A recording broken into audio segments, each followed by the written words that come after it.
अस्सलामुअलैकुम, good morning Pakistan. मैं हूँ आपकी होस्ट मरियम इमाम और आप देख रहे हैं मेरा मॉर्निंग शो जिसका नाम है नया रास्ता, सिर्फ RNN TV पर।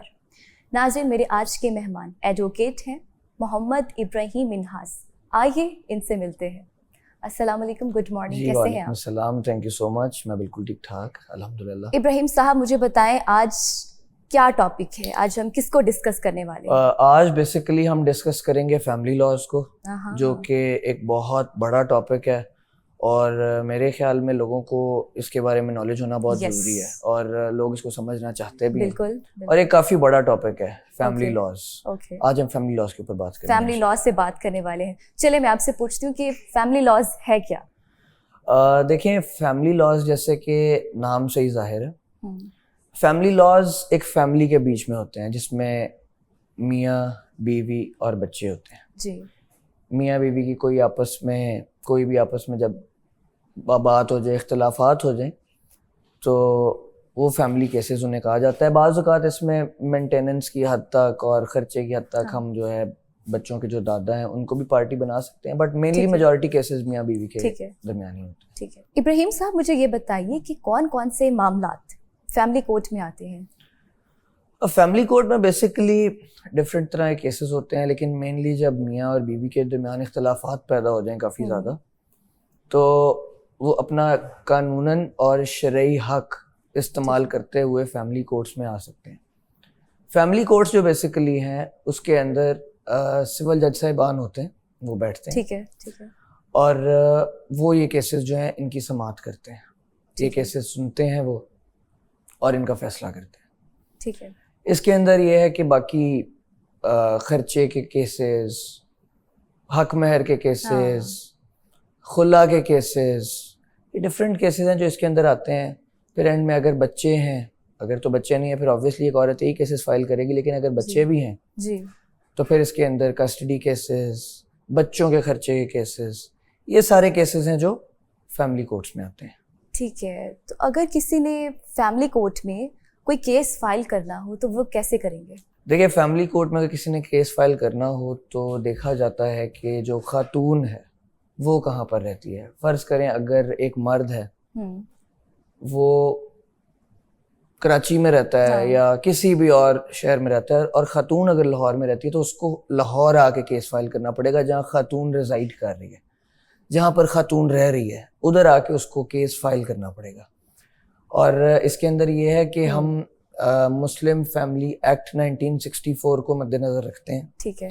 इसके अंदर मैं आपको बताता चलूँ, मुस्लिम फैमिली एक्ट 1964 और guardians and wards act, majority cases इसी पे होते हैं फैमिली में, जो इसको मद्देनजर रखा जाता है। तो ये दो एक्ट्स हैं इसके अंदर जिनके ऊपर सारे केसेस ज़्यादातर होते हैं। अच्छा, अगर मैं आपसे एक सवाल पूछती हूँ कि पेरेंट्स की सेपरेशन हो जाती है, माँ बाप की, तो फिर बच्चों का खर्चा किस तरह लगाया जाता है? बच्चों का खर्चा देखिए ऐसे लगाया जाता है कि माँ बाप की सेपरेशन हो गई है और बच्चे जो हैं वो माँ के पास हैं।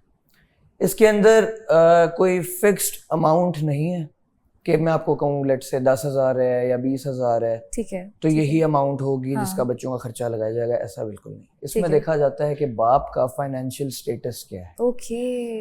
बाप का फाइनेंशियल स्टेटस देखा जाता है कि बाप जो है वो कितना अफोर्ड कर सकता है, उसके ज़राए आमदन क्या है। अब यहाँ पर बाप के ज़राए आमदन को देखा जाता है। उसके बाद अगर लड़का है तो लड़के के बालिग होने तक, और अगर लड़की है तो लड़की की शादी होने तक। ठीक है। ये दोनों बच्चों की सूरतें हैं, इस पे खर्चा लगाया जाता है।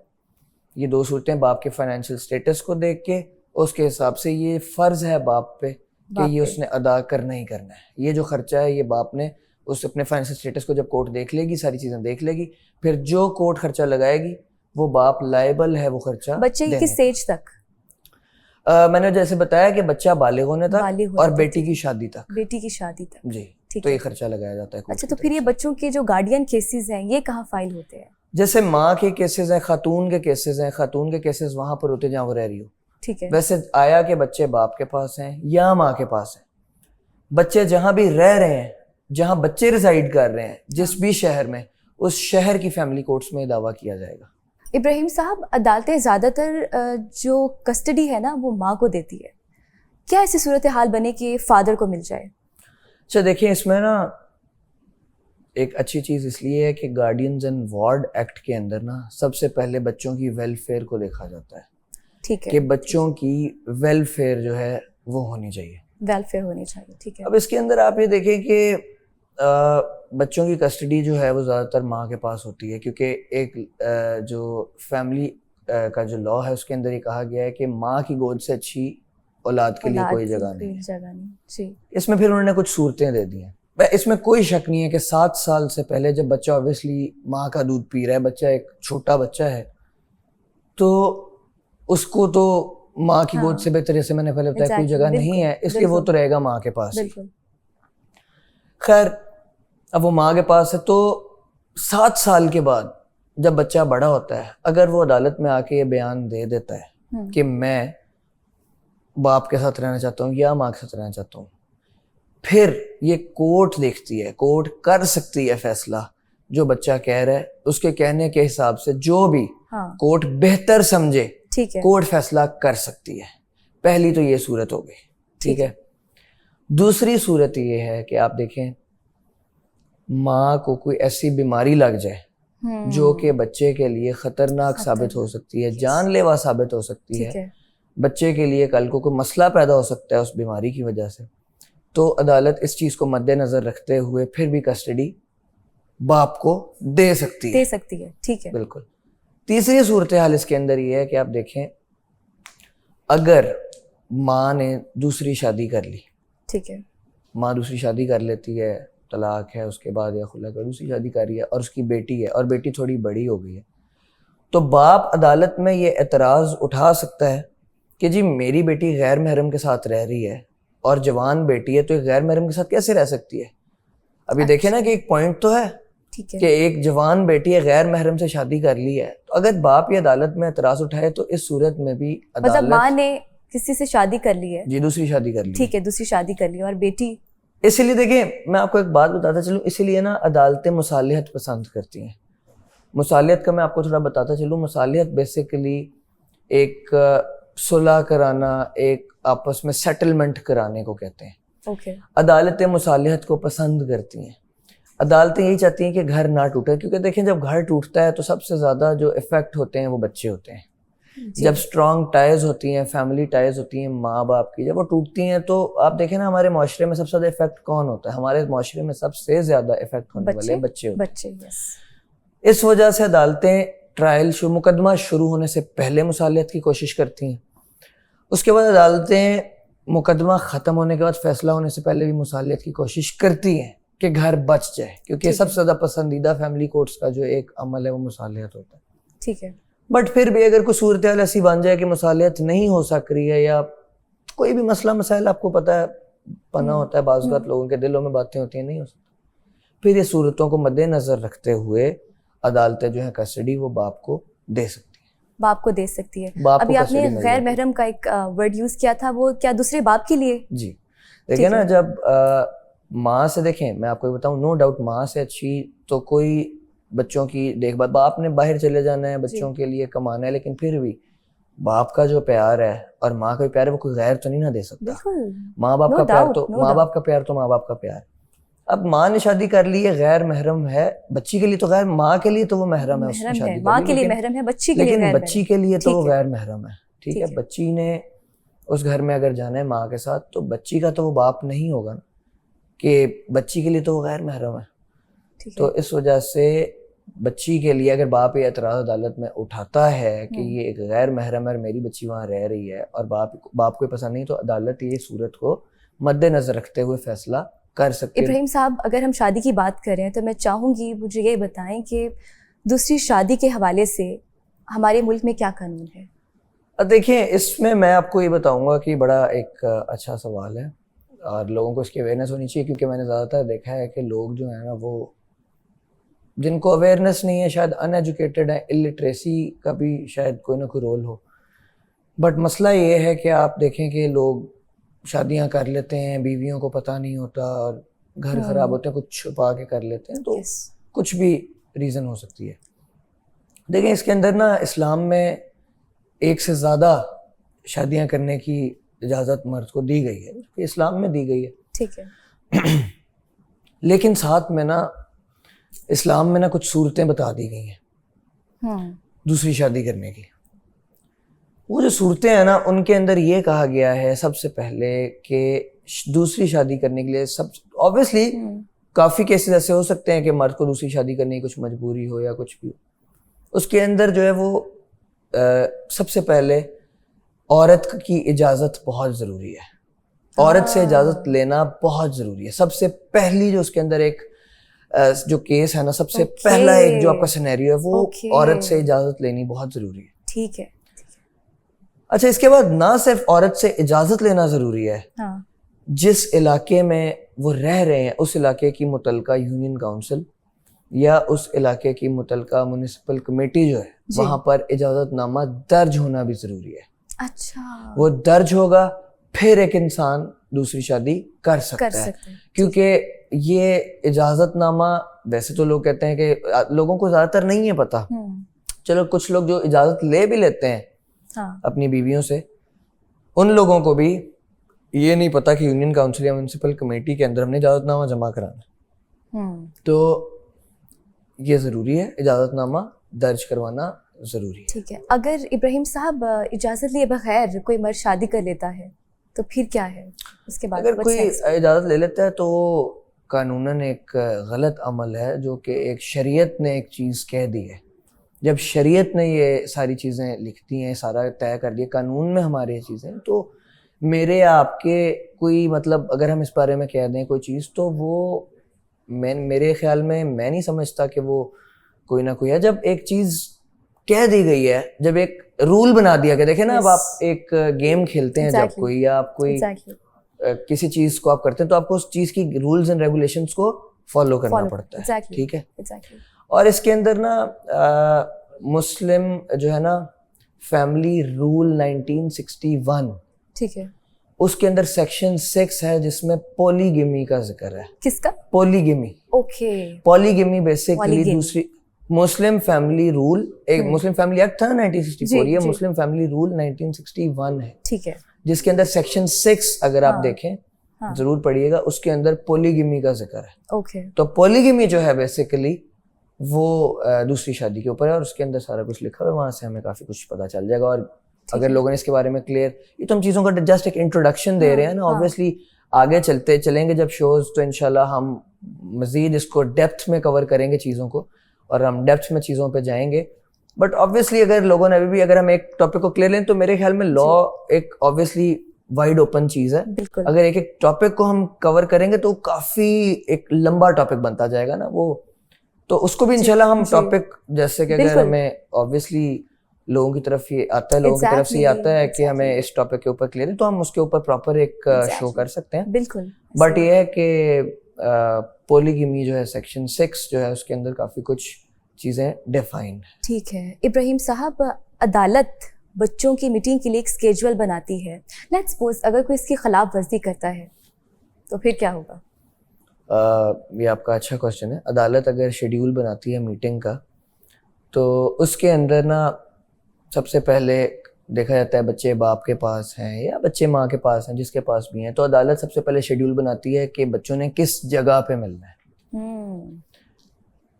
कोर्ट में मिल लेते हैं, फैमिली कोर्ट्स के अंदर, जो वहाँ पर भी मीटिंग रूम्स हैं, मौजूद हैं हमारे फैमिली कोर्ट्स में। बट ये है कि बाज़ लोग बाहर मिल लेते हैं कहीं के किसी रेस्टोरेंट पे या कहीं भी, जहाँ भी कोर्ट जो है मुनासिब समझे, मीटिंग शेड्यूल बना दे, वहाँ पे मिलते हैं। तो ठीक है, वो मिलना तो ज़रूरी है, कोर्ट की खिलाफ वर्जी तो नहीं कर सकते। और ये जब बाप जो है बच्चों का खर्चा दे रहा है, या तो देखे ना खर्चा ना दे रहा हो, बाप बच्चों का खर्चा दे रहा हो, बाप उसका हक है कि वो बच्चों से मिले।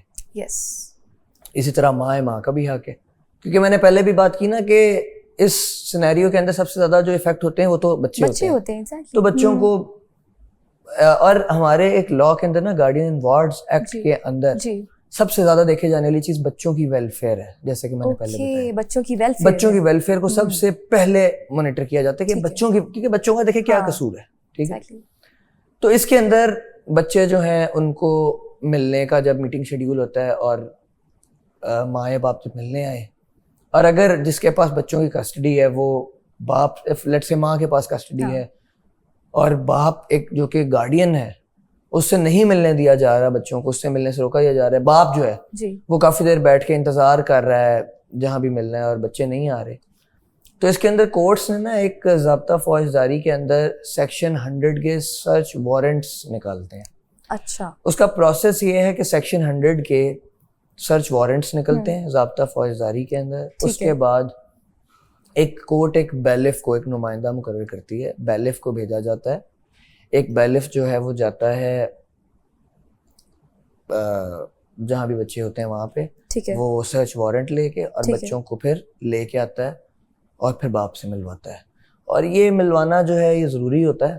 तो इसका यही है कि सेक्शन 100 के जो है वारंट निकल आते हैं, ठीक है, और अगर अपनी मर्जी से ना बच्चों को अदालत में भेजा जाए तो फिर ये एक तरीका है जिससे बच्चों को लाया जाता है। मैं इससे बहुत, मेरे पास जितने फैमिली केसेस में डील कर रहा हूँ उसके अंदर अक्सर ऐसे होता है कि बच्चों को जो है वो नहीं लाया जाता, या महीने 2 महीने बाद एक दफ़ा मिलवा दिया जाए। तो फिर हम ये करते हैं कि हम वारंट निकलवाते हैं। लेकिन बाज़ लोग ऑब्वियसली इसके अंदर मुलाकात भी कराते हैं जिनको कोई हर्ज ना नजर आ रहा हो, बट बाज़ का तो हो सकता है कोई फैमिली इश्यूज हों, कोई मसले मसाइल होते हैं जिसकी वजह से जो है वो नहीं बच्चों से मिलवाने दिया जाता। ठीक है। अच्छा, आपके पास तो बहुत सारे फैमिली केसेस आते होंगे इब्राहिम साहब, आई एम प्रीटी श्योर। तो इन फैमिली केसेस को हल करने के लिए कौन से ऐसे इकदामात हैं कि जो फैमिली केसेस जल्दी हल हो जाए? हाँ, ये आपका जो क्वेश्चन है ना, आपने बहुत अच्छा क्वेश्चन किया है, ठीक है। और मैं चाहता हूँ कि आप इस क्वेश्चन का जवाब जो है ना वो बहुत, मतलब इसको समझने की जरूरत है। फैमिली केसेस नाम से जाहिर है, फैमिली केसेस जो है ना बेसिकली हर घर में जब एक लड़ाई होती है तो फैमिली केस बन जाता है। हाँ। जैसे कि हमने पिछले क्वेश्चन में कवर किया कि खुला, खर्चा, हक महर, बच्चे हैं तो कस्टडी, मेंटेनेंस, फिर अदालत जो मुनासिब वक्त देखे, जो एक इद्दत तक का पीरियड है उसमें मुनासिब खर्चा लगाना, जो एक बीवी को मिलना, ये सारी चीज़ें जो हैं ये अदालत में होती हैं। मेंटेनेंस की सारी चीज़ें, ये काफ़ी बड़ा एक एरिया है जिसको कवर करते हैं। बात यह है कि इसके अंदर अब जल्दी हल करना, अब फैमिली केसेस तो बहुत ज्यादा है ना। हाँ। हर घर के अंदर जहां पर लड़ाई हो रही है वहां पे अदालतों में आ रहे हैं अपना शरई हक इस्तेमाल करने के लिए, तो फैमिली केस बन गया। आप अगर फैमिली कोर्ट्स में जाएं और सिविल जज साहबान बैठते हैं, आप फैमिली कोर्ट्स में जाएं और जाके अगर आप बाहर लिस्ट देखें तो एक एक दिन में आपको इतनी लंबी लंबी लिस्ट मिलेगी जो कि शायद बंदा one can not even think कि ये जो है एक इतने पेशियां होती हैं फैमिली केसेस की, किसी की डाउरी का है, किसी का खर्चे का, तो कुछ भी। बात यह है कि इसको ना जो आला अदालतें हैं जो ऊपर से, वो यही हिदायत फैमिली कोर्ट्स को देती हैं कि इसका जो फैसला है वो 6 महीने तक कर दिया जाए। 6 महीने के अंदर अंदर जो है वो ठीक है इसका फैसला कर दिया जाए तो पसंद किया जाता है। अच्छा, 6 महीने में, और कोई भी और केस है, ठीक है, जल्दी से जल्दी उसका फैसला होना चाहिए। जैसे कि आपको याद है लास्ट शो में भी मैंने आपको कहा कि एक जल्दी इसको हल करना हमारे लिए एक अच्छा होता है। बात यह है कि इसके अंदर इससे भी ज्यादा एक बेहतरी जो है कि 6 महीने अदालतें मुसालियत कराती हैं, हर चीज़ है, लेकिन इससे भी ज्यादा अगर जल्दी हल कराने हैं तो हमारा एक बहुत अच्छा इकदामात हमारी तरफ से एक लिए गए हैं, जो अदालतों में ADR सेंटर्स बना दिए गए हैं। आपने शायद कभी पहले सुना हो या ADR centre stand for alternate dispute resolution. बिल्कुल। अब इसका नाम है डिस्प्यूट रेजोल्यूशन। ADR सेंटर्स हैं, वहां जज साहबान बैठते हैं।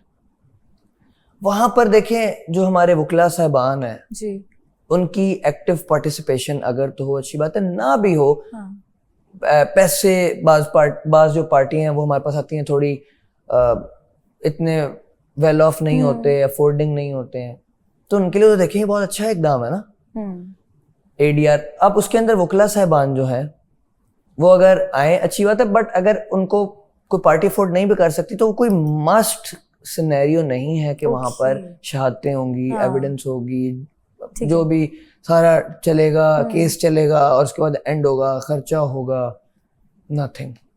उसमें आपको मौका दिया जाता है, आपको बुलाया जाता है ADR सेंटर्स में।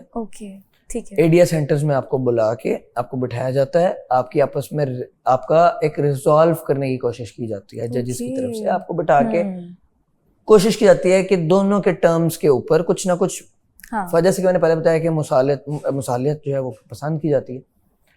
तो एडीआर सेंटर्स हमारे मुल्क में बना दिए गए हैं, ठीक है, जिसके अंदर बुलाया जाता है जो इस चीज जो केसेस के अंदर पार्टीज होते हैं जी, उनको बुलाया जाता है, बुला के बिठाया जाता है, बिठा के उनको बकायदा सुना जाता है, फिर उनको एक स्ट्रीमलाइन करके उनको कोशिश की जाती है कि वो इस चीज के अंदर जो है अमल दरामद हो जाए और उनकी सुलह हो जाए ताकि घर टूटने से बच जाए। और घर टूटने से बच जाए, आपको पता है इससे बड़ी बात नहीं हो सकती, होती नहीं है कि घर टूटने से बच जाए, तो कोशिश की जाती है और उसके अंदर ना कोई खर्चा होता है ना कुछ और, one sitting and you are good to go. आपको समझाया जाता है। आपके यहाँ ये है कि एडीआर के अंदर आपको दोनों की टर्म्स पे एग्री, देखें ना, अब एक की अगर टर्म्स एंड कंडीशंस मानी जाए तो फायदा नहीं है। ऑब्वियसली दोनों को समझाया जाता है, जिसकी गलती है उसको बताया जाता है, जो सही है उसको भी बताया जाता है, लेकिन उसको बताया जाता है कि वो अगर थोड़ा सा बेहतर तरीके से मामले को टैकल या डील करे तो वो कैसे कर सकता है। सो ये है कि जो एडीआर सेंटर्स बनाए गए हैं वो एक फास्ट केस जो है उसके अंदर हमारा चल सकता है, और जब उसके अंदर हमारा केस फास्ट चल सकता है तो हमारा उसके अंदर, देखें अब मतलब मेरे पास एक केस आया, उसके अंदर मेरे क्लाइंट थे, फैमिली केस था, फैमिली कोर्ट में था, उनकी भी ऐसे उनकी खुला हुई भी थी, डाइवोर्स तो नहीं हुई थी, ठीक है। वो उन्होंने बड़ी कोशिश की कि वो चाहते थे कि घर बस जाए बच्चों की खातिर। देखिए बाज़ औक़ात ना ऐसे रिश्तों में होता है कि आपको कॉम्प्रोमाइज़ेस भी करने पड़ते हैं ज़्यादातर। तो उन्होंने कॉम्प्रोमाइज़ की भी कोशिश की, 3-4 साल उन्होंने वेट किया, कॉम्प्रोमाइज़ की तरफ आए, अपनी जो खातून थी उससे भी बात की, कोशिश की कॉम्प्रोमाइज़ किया जाए, बट कुछ फिर आपको पता है ऐसे इंसिडेंट्स हो जाते हैं जो कि बातें नहीं दिलों से जा सकती हैं, कुछ भी हो सकता है। उस सब के अंदर फिर वो खातून नहीं मानी, उस खातून के जो है वो पेरेंट्स भी नहीं माने, ऑब्वियसली देखना होता है चीज़ों। तो उसके बच्चे जो थे क्लाइंट के हमारे, वो बहुत छोटे थे एज के अंदर, देवर लाइक, जो बेटी थी वो 3-3.5 साल की थी, बेटा जो था he was 10 months when this incident happened and she went to her parents home। तो काफ़ी कोशिश की, केस चला, उसके अंदर मुसालिहत भी जज साहब ने कोशिश की कराई जाए, उसके बाद काफ़ी कोशिश के बाद भी ट्रायल चलता रहा, जिरा हुई, सब कुछ हुआ, बट वो मामला नहीं हल हो सका। बट उसके बाद एडीआर में उनको कॉल किया गया, बुलाया गया एडीआर में कि एडीआर में आ जाए, तो सुलह तो उनकी नहीं हो सकी, बट मैं तारीफ ज़रूर करना चाहूँगा जो जज साहब वहाँ पर मौजूद थे। He was additional district and session जज लाहौर के अंदर, वो जज साहब थे, उन्होंने इतनी पोलाइटली एक कपल पे ऑलमोस्ट 3 घंटे उन्होंने वकीलों को हमें कहा बाहर चले जाए, जो वकील साहबान थे उनको बाहर भेज दिया, ठीक है, जो बच्ची के पेरेंट्स थे उसको भी बाहर भेज दिया, ठीक है। ही वॉज सिटिंग और सामने यहाँ पर मर्द और 7 खातून, स्ट्रेट फॉर 3 hours और 3 hours 30 minutes उसने, जो हमारा क्लाइंट है उसने मुझे बाहर आके बताया कि जज साहब जो हैं उन्होंने इतने अच्छे तरीके से टैकल किया, पोलाइटली, और उनको फारिग करने के बाद, भेजने के बाद भी जज साहब ने हमें, जब वकील साहबान को जब वो बुलाते हैं बाद, जब मैं अंदर गया हूँ तो उन्होंने यही बात तब भी की कि हमने 3 घंटे 3.5 घंटे लगाए हैं इनके ऊपर, कोशिश की है कि हम इनकी जो आपस में सुलह करवा दें। But hope for the best, मैं ट्राई करूंगा कि मैं इसके बाद नेक्स्ट टाइम फिर बुलाऊं, ठीक है, 10 या 12 दिन बाद बुला के मैं दोबारा से कोशिश करूं कि मैं इनकी दोबारा से काउंसलिंग करूं, और मैं कोशिश कर रहा हूँ। देखिए नहीं तो जज साहबान हैं, कोर्ट्स में बैठते हैं, फैसले करते हैं, मतलब जिस तरह जज साहब ने पोलाइटली बैठ के उस मैटर को डील किया, एडीआर बहुत अच्छा जा रहा है, और एडीआर सेंटर्स के अंदर ये मामला एक दिन में भी हल हो सकते हैं, 3-4 सिटिंग्स में भी हल हो सकते हैं। तो एक देखिए कोशिश ही है ना, बाकी तो जिसने जो करना है, एक जो इंसान है उसने करनी तो एट द एंड अपनी मर्जी है, लेकिन हाँ शायद कोई काउंसलिंग उसके ऊपर अच्छी साबित हो जाए। तो ये है कि कोशिश के लिए एक अच्छा इकदाम है जिसके लिए एडीआर सेंटर्स अच्छा काम कर रही हैं। एक्सीलेंट। और बाकी इंशाल्लाह hope for the best. Ibrahim साहब, मुझे ये बताएं कि हस्बैंड और वाइफ की डिवोर्स हो जाती है, माँ ने अगर अपने बच्चे को आउट ऑफ कंट्री लेकर जाना है तो क्या वालिद की परमिशन चाहिए होगी? जी देखें, इसके अंदर ना बेसिकली होता है कि बिल्कुल परमिशन चाहिए होती है, बट अगर जिसके पास कस्टडी, लेट से माँ के पास कस्टडी है, ठीक है, तो माँ के पास ये राइट ज़रूर हासिल है माँ को कि वो उसने आउट ऑफ सिटी ट्रैवल करना है, नॉर्दर्न एरिया लेके जाना है, कहीं पे वैसे ट्रिप पे जाना है, बच्चे की परवरिश है, बच्चे की तालीम है, बच्चे की जो भी उठने बैठने की जो भी सारी चीज़ें हैं, वो माँ जो है वो उसका राइट है कि वो सब कुछ कर सकती है। ठीक है। ऑब्वियसली उसके पास कस्टडी है और बच्चे को अच्छा तालीम और तरबियत देना और बच्चे की अच्छी परवरिश करना उसकी जिम्मेदारी। बट अगर फॉर एग्जांपल बाहर के मुल्क कोई उम्रा कराने लेके जाना है बच्चे को, के उम्रा कराने लेके जाना है, या कोई अब्रॉड फॉरेन को वैसे ट्रिप पे लेके जाना है, उसके अंदर ये है कि उसके अंदर ना अदालत में पहले से परमिशन लेनी ज़रूरी है, अदालत में इन्फॉर्म करना ज़रूरी है अदालत से। ठीक है। और अदालत से इस चीज़ की प्रॉपर परमिशन होनी चाहिए कि फिर अदालत जो है प्रॉपर उसको परमिशन जारी करती है, फिर वो बच्चे को बाहर लेके जा सकती है। बट परमिशन के बगैर जो है बाहर नहीं लेके जाना चाहिए और ना लेके जा सकते हैं। तो परमिशन चाहिए होती है अदालत की। डिवोर्स हो या ना हो, दोनों सूरतों में? हाँ जी, दोनों सूरतों में। अगर खुला ले लिया है उस सूरत में भी, और अगर मर्द ने जो है वो तलाक दे दी है तो उस सूरत में भी, ठीक है, परमिशन लेनी ज़रूरी होती है। परमिशन लेनी ज़रूरी है, बिल्कुल ऐसे। Okay, perfect. Ibrahim sahab, thank you so much for your time. आप यहाँ आए और बहुत ही अच्छा, मैं जाते जाते इसमें I am sorry for cutting, but ये है कि मैं जाते जाते ये ज़रूर ऐड करना चाहूँगा कि अब जैसे हमने इस दफ़ा फैमिली लॉज को कवर किया है, तो ऐसी बहुत से चीज़ें हैं, बहुत से टॉपिक्स हैं जिन पे हमें, जो लोगों को ऑब्वियसली नॉलेज नहीं है, लोगों की नॉलेज में होने चाहिए। तो इंशाल्लाह जिस तरह हम आगे शोज करेंगे, लोग भी बता सकते हैं कि कौन सी इंफॉर्मेशन ज़्यादा ज़रूरी है और जिस पे हम ज़्यादा बात करें। हम भी इंशाल्लाह कुछ ऐसे टॉपिक्स ज़रूर लेकर आएंगे जो लोगों के लिए बहुत इम्पोर्टेंट, उसकी अवेयरनेस होनी चाहिए, और वो टॉपिक्स लेके हम आएंगे जो कि रोजमर्रा में लोगों को उसको डील करना पड़ता है, लोग उसको फेस कर रहे हैं ऑब्वियसली। तो हम उस चीज़ को मद्देनजर रखते हुए इंशाल्लाह नेक्स्ट टाइम से, और जैसे फैमिली लॉज हैं, लोगों के आम मसले मसाइल हैं, लोग इस चीज़ को देख के ऑब्वियसली जो हमने बात की, अब देखिए हम स्टार्टिंग फ्रॉम फैमिली लॉज क्या है, खुला खर्चा, उसके बाद कहाँ फाइल होते हैं, उसके बाद लॉज कौन से एक्ट्स इसको कौन से डील करते हैं, फिर किस कोर्ट में आते हैं, फिर कितने टाइम फ्रेम होना चाहिए, फिर एडीआर का हमने प्रॉपर एक जो है प्रॉपर एक हमने फैमिली कोर्ट का स्टार्ट से लेके एंड तक हमने प्रॉपर एक उसका बता दिया कि किस तरह से ये केसेस होंगे। तो ये लोगों के लिए इंफॉर्मेटिव साबित होगा। इसी तरह इंशाल्लाह आगे चल के हम लोगों के लिए और इंफॉर्मेटिव जो डिफरेंट टॉपिक्स लेकर आ सकते हैं, जिसके अंदर काफी डिफरेंट नए तरह के होंगे जी। क्योंकि सोशल मीडिया का दौर है, तो हम कोशिश करेंगे सोशल मीडिया के टॉपिक्स को भी इंशाल्लाह इसमें कवर करें। बिल्कुल। और सोशल मीडिया से जो लोगों को इश्यूज फेस करने पड़ रहे हैं, सारी चीजें इंशाल्लाह चलते वक्त के साथ हम सारा कुछ जो है कवर करें। Thank you so much Ibrahim Minhas. जैसे कि इन्होंने बोला, अगर आपके पास भी कोई ऐसा प्रॉब्लम है, आप हमारे साथ डिस्कस कर सकते हैं और इन प्रॉब्लम का हल हमारे पास होगा। आप हमें कमेंट सेक्शन में बता सकते हैं हर प्रॉब्लम, कोई भी ऐसी प्रॉब्लम, वो हम अपने प्रोग्राम में डिस्कस किया करेंगे। और आज का टॉपिक था हमारी फैमिली लॉस, इसके ऊपर हमने बात की थी और ये टॉपिक बहुत ही इंफॉर्मेटिव था। आई होप आपने भी कुछ ना कुछ सीखा होगा। आपसे मुलाकात होगी कल। अपना बहुत सारा ख्याल रखिए। Take care. अल्लाह हाफिज।